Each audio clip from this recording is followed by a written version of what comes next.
ഇവിടെ ഇപ്പൊ ഡിവോഴ്സുകൾ കൂടുകയാണ്. പിന്നെ എന്താ പറയാ, താല്പര്യപ്പെട്ടില്ലേ കൊലപാതകത്തിലേക്കൊക്കെ പോവാണ്. അതായത് അത്രമേൽ കഷ്ടപ്പെട്ട് വളർത്തിയ ഒരു പെൺകുട്ടീനെ ഒരു പുരുഷന്റെ കയ്യിൽ ഏൽപ്പിച്ചിട്ട് പിന്നെ അവൾ അനുഭവിക്കുന്ന പീഡനങ്ങൾ മാധ്യമങ്ങളിലൂടെ നമ്മൾ കാണുന്നതാണല്ലോ. അപ്പൊ പല കുട്ടികളും ഇപ്പൊ ക്ലാസ്സിലൊക്കെ ഞാൻ ഡിബേറ്റ് കൊടുക്കും, ഡിസ്കഷനൊക്കെ ഇട്ട് കൊടുക്കുന്ന സമയത്തും പറയുന്നതാണ്, കല്യാണം വേണ്ട, ഇത് ഒരാളൊരു ഔട്ട്ലൈൻ വരയ്ക്കുക, അതിന്റെ ഉള്ളിൽ കൂടെ തന്നെ ഓടിക്കൊള്ളണം, മിണ്ടാൻ പാടില്ല, അയാൾ പറയുന്ന ഡ്രസ്സ് ഇടണം, അതൊന്നും പോസിബിൾ അല്ല. അതായത് കല്യാണം ഇപ്പൊ മറ്റുള്ളവരെ താല്പര്യമാകുമ്പോഴാ പ്രശ്നം. കല്യാണം കഴിക്കുന്നത് നമ്മളല്ലേ. അപ്പൊ നമുക്ക് അതിലൊരു തെരഞ്ഞെടുപ്പും നമുക്ക് അതിലൊരു സ്വാതന്ത്ര്യം തന്നു കഴിഞ്ഞാൽ ഈ പ്രശ്നം ഇല്ല എന്നുള്ളതാ. അത്രേ ഉള്ളൂ.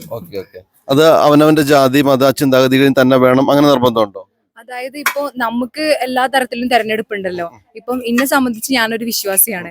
അപ്പൊ എനിക്ക് എന്റേതായ കാര്യങ്ങളുണ്ട്. അപ്പൊ അതിനെ അക്സെപ്റ്റ് ചെയ്ത് പോകാൻ പറ്റുന്ന ഒരു വ്യക്തി അങ്ങനെയില്ല. അതായത് ഇപ്പൊ ചിലപ്പോ അത് എന്റെ ഏറ്റവും വ്യക്തിപരമായിട്ടുള്ള സാധനമാണ്. അതൊരിക്കലും എനിക്ക് വേറൊരാളിൽ അടിച്ചേൽപ്പിക്കാൻ പറ്റൂല.